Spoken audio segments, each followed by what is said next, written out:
Hi guys, welcome to this new episode of my PhD diaries. As you may remember, my research project is partially related to dyslexia, but my lab is not necessarily specialized in this topic, and it is more of a secondary objective in order to dig into speech perception and processing. However, this week I'm heading to a conference entirely dedicated to research in dyslexia to get some inspiration from the variety of approaches to this complex phenomenon.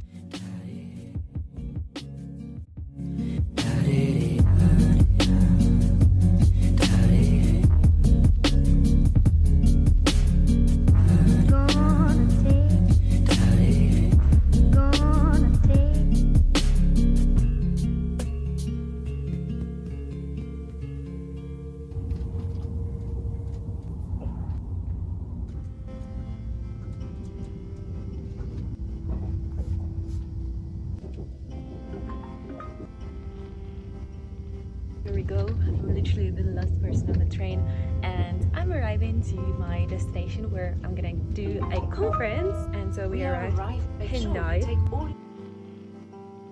San Sebastian, or you can call it by its Basque name Donacite, is only 20 kilometers from the France-Spain border.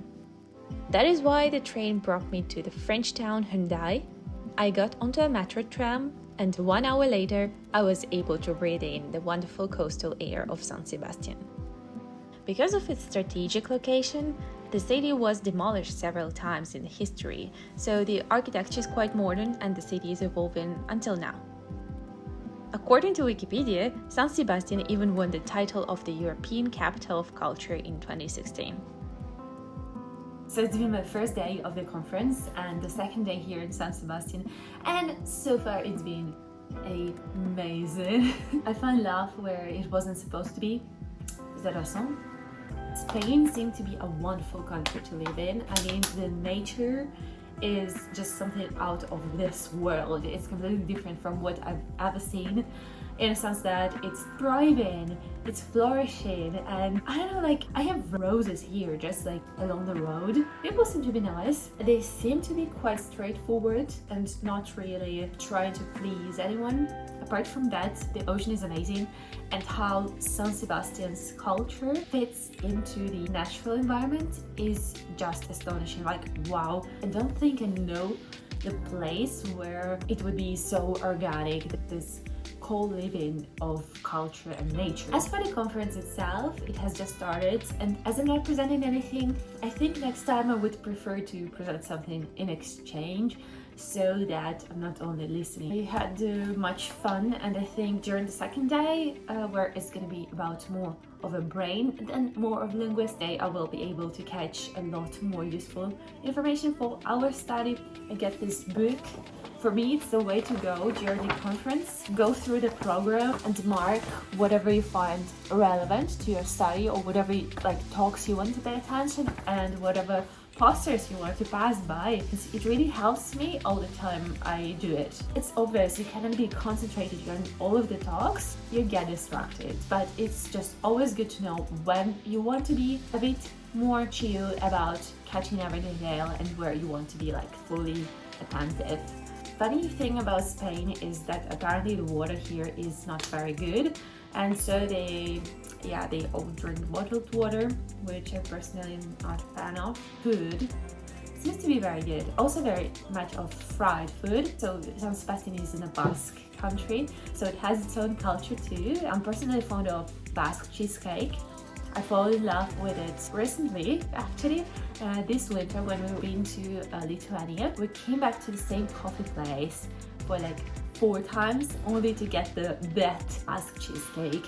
Burnt cheesecake. In New York cheesecake, apparently it has a crust which is made out of either cookies or specific dough. In Basque cheesecake, you don't have it at all, so it's berry cheesecake, and it's wonderful. It just melts in your mouth. I think I am living a dream life, honestly. It's exactly how I imagined life, even better, I guess. I need to share those moments in order to then rewatch the video and just rewind all the good memories.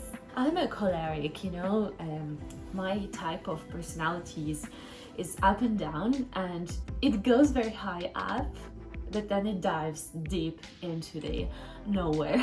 It's exhausting because you have to always be on the alert. It's always something happening. You're never just calm and indifferent to the world. You have to act, you have to experience, you have to feel things, and you get tired. Anyways, more to come. I'm here, done after the second day of the conference. My favorite was probably the poster session. Unfortunately, I didn't have time to pass by all of the posters that I liked and that I planned and then that I marked. Those are like life legends sitting in front of me and talking about their point of view. We now have some free time to spare, so we're going to a dinner party. Tomorrow we have the last day of more of a practical things, so more like a workshop on how to create proper studies in the field of dyslexia. But before that, I guess dinner is one of the main socializing events also, because the informal atmosphere always helps to start acquaintances and even get deeper into the understanding of the field, into the internal kitchen of the field. I think dinners can be especially beneficial if you get a nice place to sit. If you have wonderful neighbors all around you, you can get into a really deep discussion about something that you're really concerned in your field, and it can be insightful because deep. I'm very excited about the upcoming day, but I'm also very tired now, so I think I'm just gonna sit all alone and find some comfort with myself. Okay, we should just ignore the way I recorded that part of the video. I'm just a beginner. Now I understand that the light should come this way and I should maybe face the sky, not the dark, but we'll be there one day.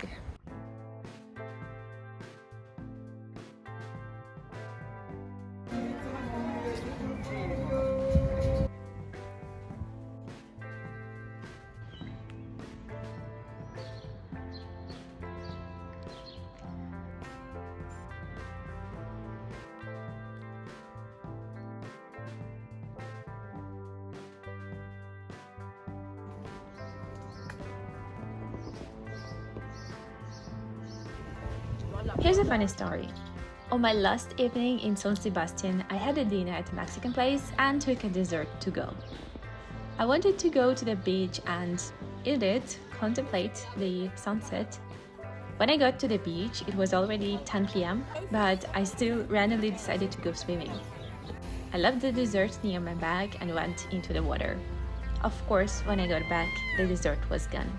It turns out the seagulls opened the container and ate it all.